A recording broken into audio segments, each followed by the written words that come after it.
Hey there, got another tour and interview for you guys today. This one is with Dave Henderson of Red's Quality Acre in Durham, North Carolina, and he runs the farm with his partner Caitlin, and they just have such a cool farm, doing such an amazing job. It's kind of a lengthy video, so I just want to let you know some of the things you can expect in this video. First of all, the interview's mostly with Dave. We do talk with Caitlin a little bit at the end, where they talk about their strengths and weaknesses and how they complement each other. But the farm grows a lot of greens. There's a really unique history on the farm that dates back to about 100 years. They have really strong relationships with their customers. They sell a mixture of CSA, wholesale, and restaurant. And Dave talks a lot about the unique opportunities and things he's doing in his greenhouse to increase revenues. He's also talks a lot about the use of the BCS on his farm and how they use wheel extenders and sort of all the different opportunities and benefits that has. So if you're not already subscribed to the channel, please consider subscribing. Lots of cool new videos to come. And anyways, guys, hope you enjoy this video.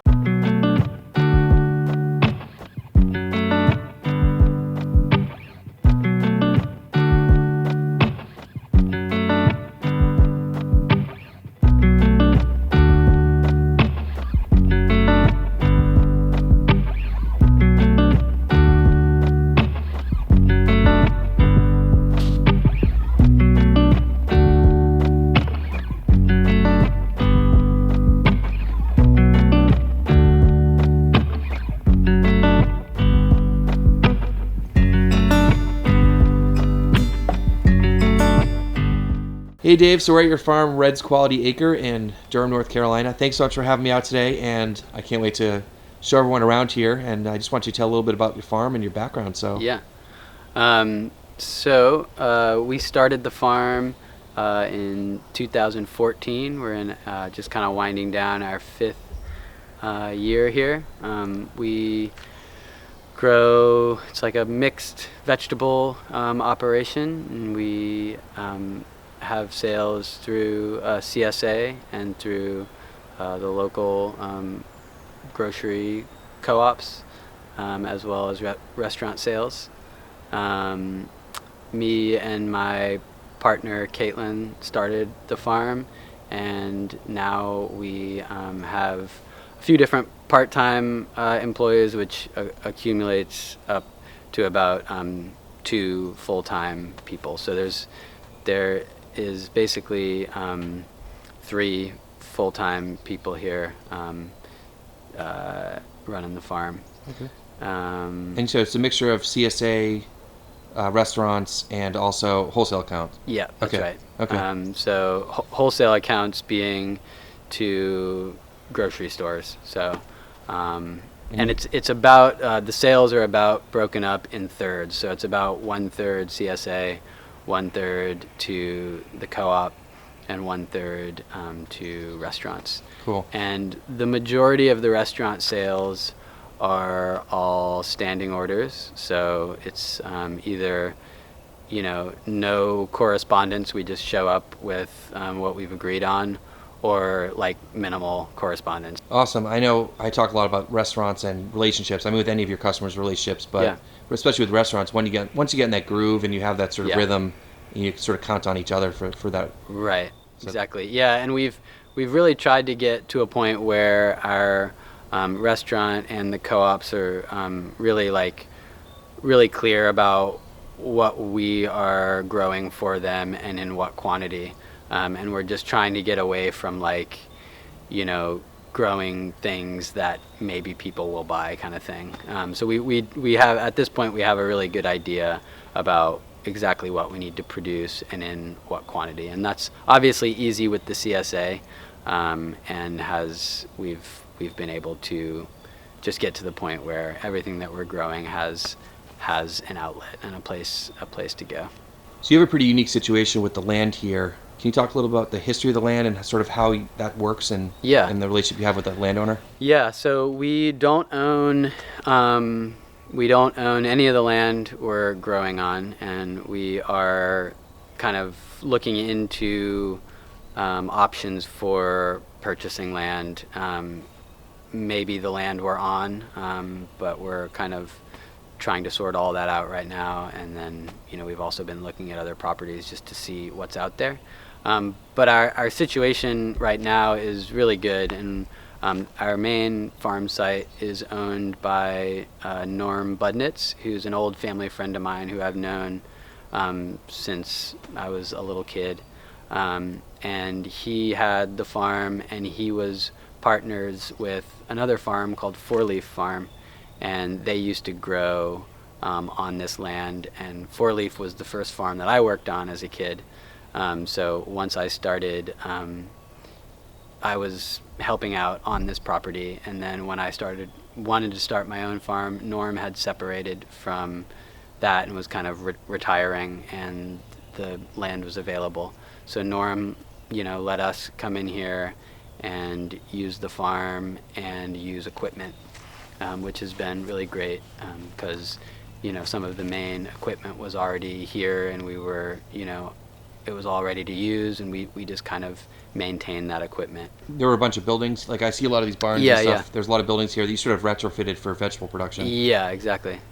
So when Norm was growing here, when he was partnered with Four Leaf Farm, their greenhouse and a wash pack and everything like that was at their other farm. So it was pretty bare bones here, and there was just production happening in the fields with kind of like minimal irrigation.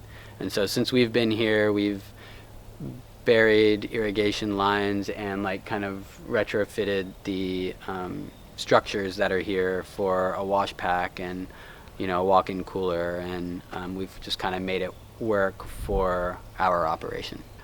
So this land historically is really unique because it was run by vegetable farmers, as early as the 1920s, which for this area was unique because farmers at that time were growing like tobacco and maybe like sweet potatoes and things like that, corn for feed, and for there to be a vegetable farm in the area was really unique.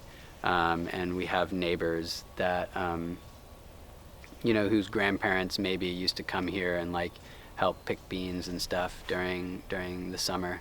And then it was not farmed for a while until the 80s, until Norm bought the property and started farming it again. Cool. And you sort of really bringing a lot of life back to the property for sure. Yeah, and it's cool. I mean, it's like all these old, like our wash pack was a place where mules or something were kept, and we've found like old corn cobs that are like from who knows when, that were in the barn. Wow. when we got there and stuff. So cool. So not only some of the structures here, but also like a large tractor and some implements you guys are able to use. So yep. Yeah, so that equipment is Norm's, and that's just like part of our rental agreement, and we've bought some implements for that that we use, but it was obviously extremely helpful for us to come into a situation that had equipment and had a field with a good well with balanced pH and a deer fence around it. Oh, that's huge too. Yeah. Yeah. There's a lot of infrastructure here ready for you guys to go. Yeah. That's great. Awesome. So let's take a look around. Sure. Can you talk a little bit about the acreage and the layout and maybe some of the different crops you're growing here? Yeah. So we are growing on almost 2 acres, like just under 2 acres. And we have 3 fields. And our main field is this one, which is about 1 acre. And this is the one we started on. This is where our greenhouse is. This is where our wash pack is. And then we have our other fields are about 3/4 of a mile down the road, which is also where we live.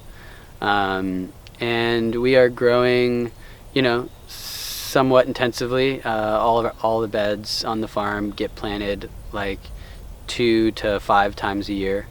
And our main tool that we use for field work is a BCS, and we do a lot of tarping, and we use a lot of landscape fabric for crops, mostly for our summer crops, but we are starting to use those also for spring and fall crops. We are getting to the point where each year our crop list is getting smaller, and we are starting to buy in crops from our friends and like kind of have agreements with some of our friends that run farms around here for crops that they grow a lot of that we don't want to grow but that we want to put in our CSA. So it just got to the point where we were doing so many different things, and we started getting more and more interest in wholesale for certain crops, and we just wanted to grow larger volume of less crops. Is that mainly because of what your customers are asking for? Like you need to sell more lettuce, for example, or is it also an efficiency thing? Like the less crops you do, the better we can do them? It was, I guess it kind of started as mostly an efficiency thing, where it was like I just, the first couple years I felt like we weren't doing anything really good. I just felt like everything we were doing, we were like almost doing good, but we just like we weren't quite as dialed in on any of it. And once we just started taking things off the list, we really started to be able to come up with systems for each individual crop and really know what to expect and really start to understand our yields on those crops, which really helped us as we started selling more of those wholesale and just being reliable with our wholesale accounts. What are some of the crops you're growing here? We're in a tunnel full of lettuce, and this looks like a lettuce that I love growing too. Yeah, so we grow a lot of head lettuce, a lot for us, and we have in the fall we sell a red leaf and a green leaf to the Weaver Street food co-ops, and then year-round we have standing orders for head lettuce sold by the pound to restaurants, which is actually really nice to have both of those, because the stuff that's being sold to the co-op needs to be really uniform in size.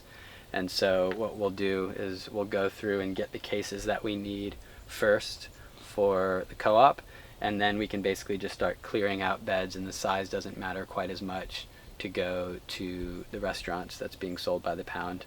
So are the restaurants requesting head lettuce, or that's just like, well, this is what we're offering? They're requesting head lettuce. Okay, versus like cut and wash lettuce. Yeah, we also do that. We're at about 50 to 75 pounds a week of salad mix, and then about 50 pounds of arugula a week, and then the head lettuce that I So are you talked using about. the same lettuce for salad mix as well? No, the salad mix we use Salanova in the spring and fall and winter, and then in the summer we switch over to more of a mustard mix. So and that is a mix of red mustards, which is Garnet Giant, and Tokyo Bacana, arugula. Yeah, it's just those three things. That's our summer mix, which happens from like basically August and September and part of July. So most of your productions is greens?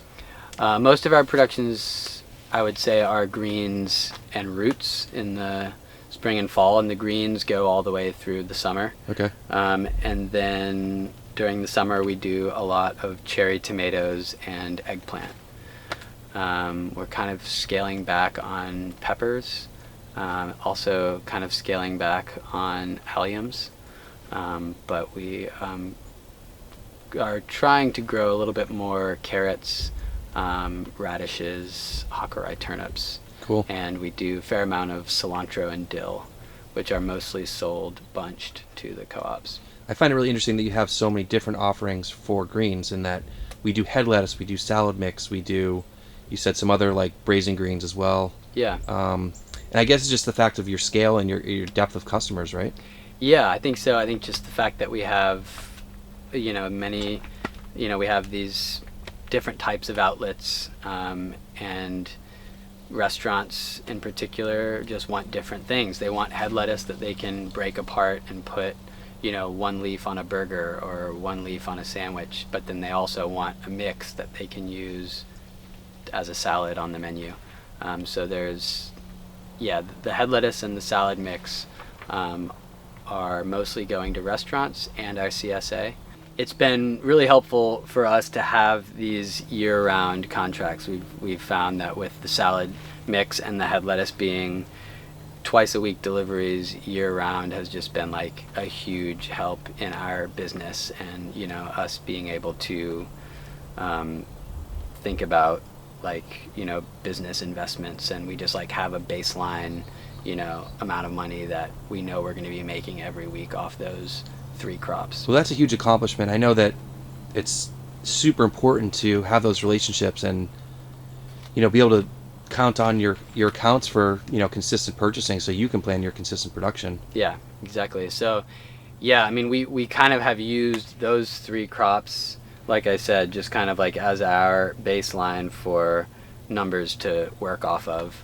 And then, you know, and then things, you know, we have a set of crops that we grow in the spring and fall, which are almost identical, like the same crops that we grow in the spring, we also grow in the fall.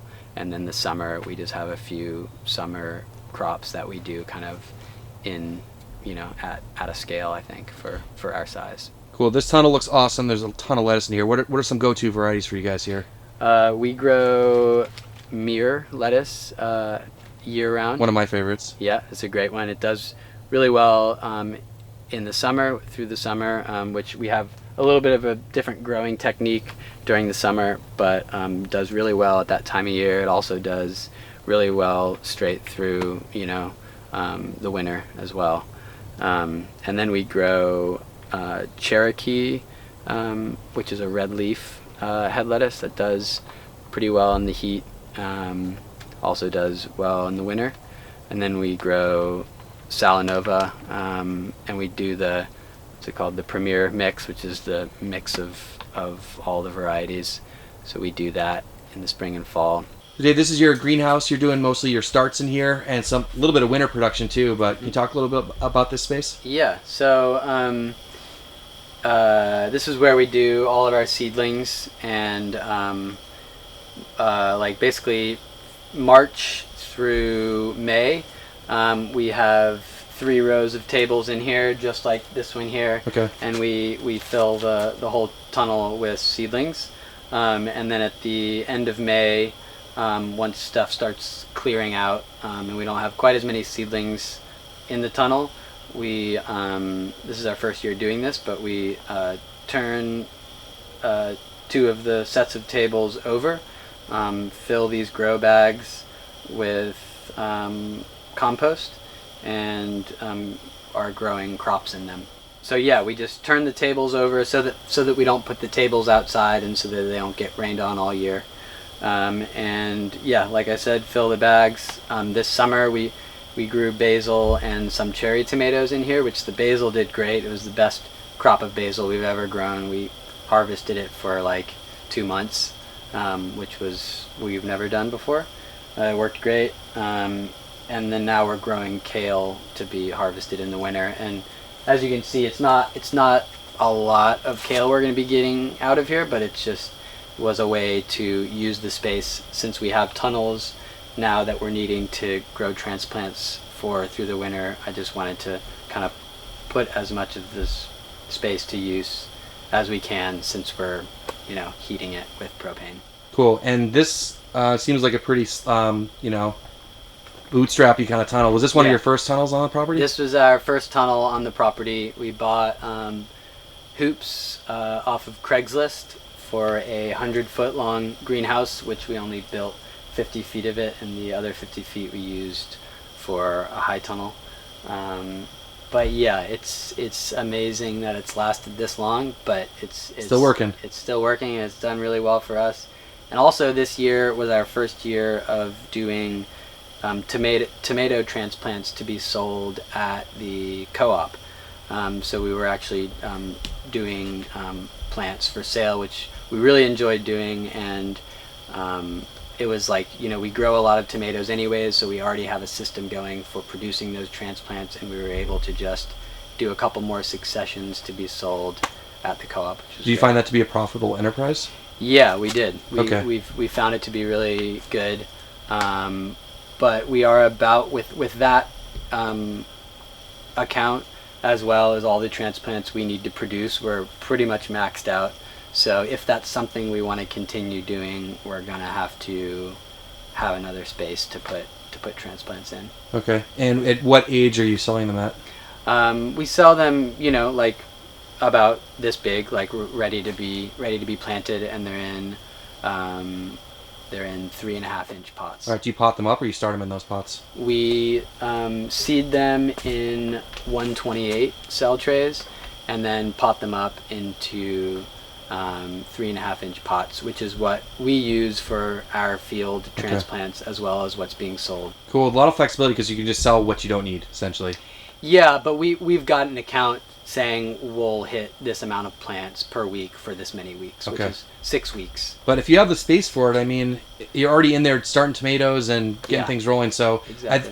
A lot of really cool, clever ways of using your nursery here to get some more production and some more income. Yeah, and we've also found that the greenhouse work is something that oftentimes employees are really drawn to doing, and so we had somebody this year who really took to managing the greenhouse and did a really good job. And it was like, if I can figure out how to have jobs on the farm that we make money on, and that also the crew can do a really good job kind of handling themselves, and they can enjoy doing it, then I think it's a win-win for everybody. So it's no news to my audience that tunnels are important, and I feel like every farm is adding more tunnels as fast as they can afford them. Can you talk about this tunnel here? It looks like this is going to be a pretty big one for you guys. Yep. So this is our first full-size tunnel. We have Farmer's Friend Caterpillar tunnels.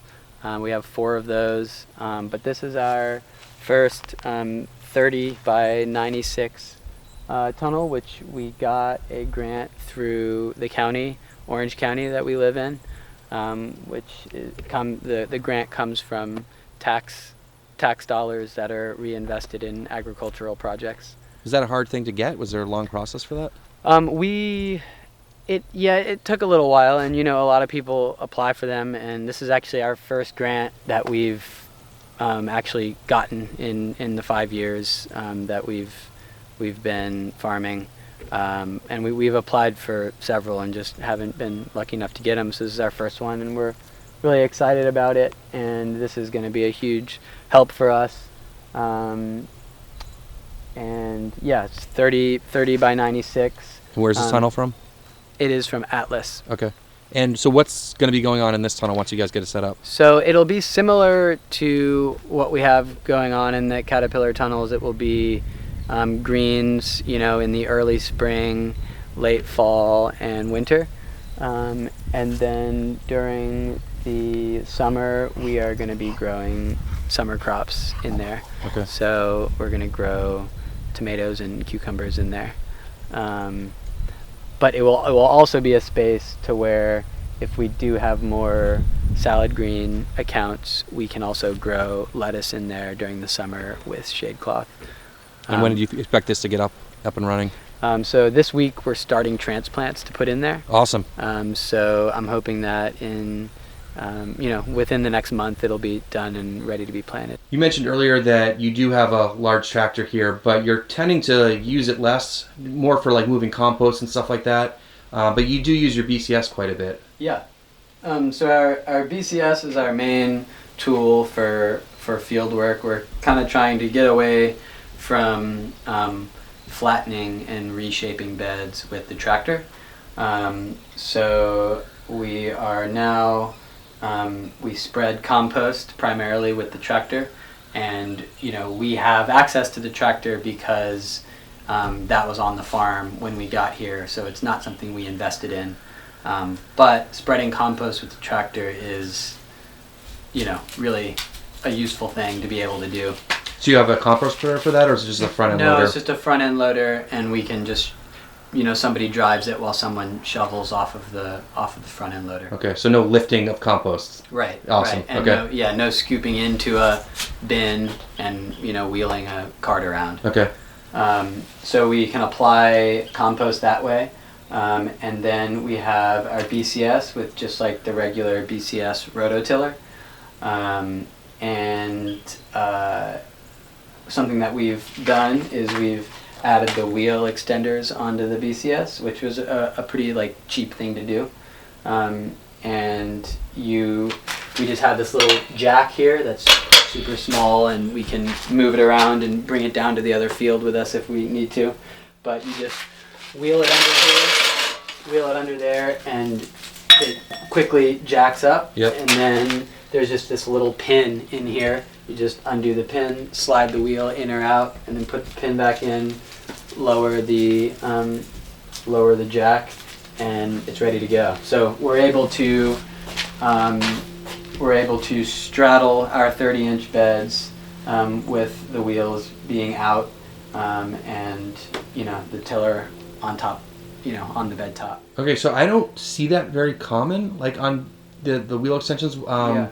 Do you usually leave them out at the widest point? Like why don't more people do that, you think? Well, for one, depending on what implements you're using, Okay. The pitch of the implement is really important. Like they've been engineered to be on a specific plane, and so by dropping your wheels into the aisle, you're changing the pitch of the implement. So like the rototiller would be lower in the soil then?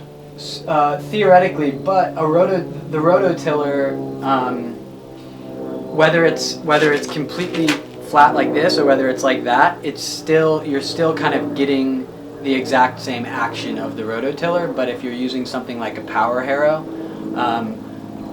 the way that moves soil, if that's at a pitch, it's gonna just dig differently into the soil. But the rototiller, since it's going around, if it's slightly pitched back, you're gonna get the same result. Gotcha. We've also added a weight onto the back flap of the tiller that gives us a nice flat and somewhat packed down bed top. Okay, and you also have the flail mower and the rotary plow, right? That's right. And what are you generally using most of the time? So we use the flail mower once we're done with crops. We we mow down the old crop if we need to, and then tarp it. And we can also, if we need to, we run the rotary plow through the aisles to reshape the beds. But really, we're finding that we only have to do that maybe once a year, or not even, because our bed shape stays tall enough the majority of the time. Okay, and are there times where you're moving the wheels in and out? Yeah, so when we do mowing that is not on the bed top, like when we're just mowing around the garden, it reacts better when you've got a smaller wheelbase. Okay. So I mean, it works fine when the wheels are out, but if they're in, it just maneuvers a little bit better. And if you move them slightly, if you move them in a little bit, then you can get a little bit closer to the side of a hoop house, which is one issue with the wheel extenders, is that it limits you. You might not be able to get quite as close to the edge of the tunnel. But we've found that just the benefit of having the wheels in the aisle and it just being really stable and easy to run over a bed has been really helpful for me. Also really helpful in teaching people how to use this tool when it's just easier to use and super stable. Someone's just going to be able to learn how to use it better. It seems like it adds a lot of versatility to that tool. Yeah, it does. So this is your wash pack, and this is one of the buildings on the property that was here, and this was an old something for livestock, right? Yeah. This is the lean-to part, basically, of the... Yeah, pretty much. Okay. And a lot, some of these structures, anyways, were used because, in the earlier days, in the 20s, this was a vegetable farm, and they did all their plowing with mule and horses. And I think they kept mules in here, but we have kind of made it work for our wash pack. It's super bare bones, but we have put a significant amount of work into just figuring out the flow of it, based on how much space we have in here, which is not much. Yeah. So basically what we have going on in here is we will have people down in the field harvesting, and we will try to have like mostly only one person in the wash pack, you know, cleaning and packing everything.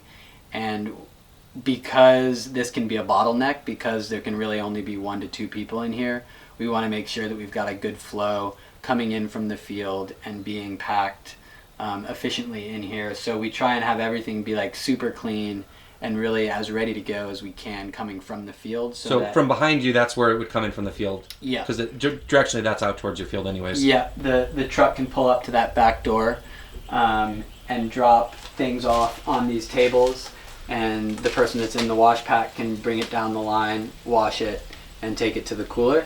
And then we keep all of our field crates and stuff over that way. So then that means the crew that's out harvesting in the field doesn't have to even come in here at all.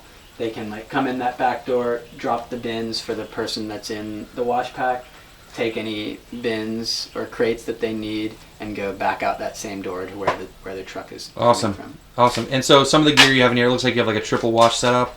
Yeah. And then it's a spinner. Yep. And this is like a pack table over here. Yeah. Okay. So we've got our scale here, and again for our orders we have another field scale that goes down to the field, and we're basically harvesting exact orders from the field. They're already weighed out, they're labeled, they come up here, and a lot of them we don't even have to reweigh because they've already been weighed and labeled. They just need to be quickly washed and packed.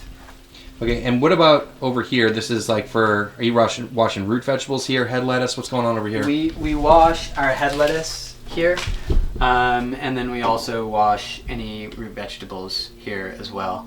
And so we lay the head lettuce out, and this is in the spring and fall when we're not planting into landscape fabric. We just lay the head lettuce out, quickly spray the bottom of the head lettuce off, and put it into the wax box. It's already weighed out in the field, so we know exactly that all that just needs to be washed off, boxed, and it's done. Cool. Super simple here. I mean, we got like a couple pieces of sheet metal, and this all drains out underneath here? Yeah, it's all plumbed and goes outside. Cool. It's very efficient in here, and just seems like you guys can push a lot of produce through here. So this is Caitlin, the co-founder.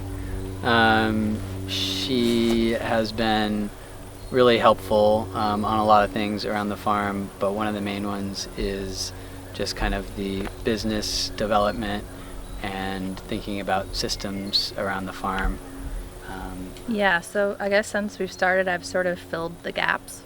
When we first sat down the year before we moved down here, we sort of had all these meetings about what's your strength, what's your weakness, and luckily for us we have very complementary strengths and weaknesses. So we sort of said, like, Dave's been farming for 10 plus years, I was in the nonprofit world, so we kind of realized that I sort of had the business development end of things. So I do a lot of behind the scenes accounting, systems, kind of a lot of our data entry and collection that we do, all of our QuickBooks. I used to do all of the invoices, but until I trained Dave, I sort of do like the IT organizational stuff. And then I started off as full-time, and then as the years have gone by, I'm still kind of filling the gaps of our labor needs as well. So depending on who can work and what time, I'm sort of just always, filling the gap, whether it's on the farm or off the farm. Right, and today, I mean, you're harvesting and washing, so Yeah, everyone's got to wear all the hats, right? Yeah, I mean, that's sort of the thing. And so with Dave, Dave sort of runs everything, and I kind of then will help the crew or just fill in where he's not able to. And when we started, Dave had been doing this and I hadn't, so I kind of would follow him around. He'd be like, harvest this bunch of kale, and I'd be like, but what's the size of a bunch of kale? I was sort of the voice of what maybe the oncoming labor would be, where it's I need to get in your head. He's been doing this forever, so everything seemed very easy, and for me, I'm I have no idea what you're talking about. And that was really good, and I think that really helped us organize our systems for our crew, because I was sort of the squeaky wheel for 2 solid years, and that sort of helped get what's in Dave's brain out into our practices. So having the first trainee not be an actual trainee? Yeah, okay. Exactly. Okay, yeah. Cool. Yeah, that was, I feel really helped us. So you mentioned before some of your sales outlets. How can people look for your products in the Triangle area? And also, how can people follow along with what you're doing on the farm? Yeah. So we run a CSA. So there is information at our website, redsqualityacre.com. /CSA. So that's kind of an obvious one. Then you can also find our produce at the Weaver Street Market Co-ops. There's several locations. We mostly sell to the one in Carborough and Hillsborough. And then we're around in a lot of different restaurants in downtown Durham, so you can keep your eyes peeled when you're looking at a menu in Durham. Awesome. Well, thanks so much for having me out today, guys, and I'll put a link down below for all that stuff. Cool. Great. Thanks. Thanks.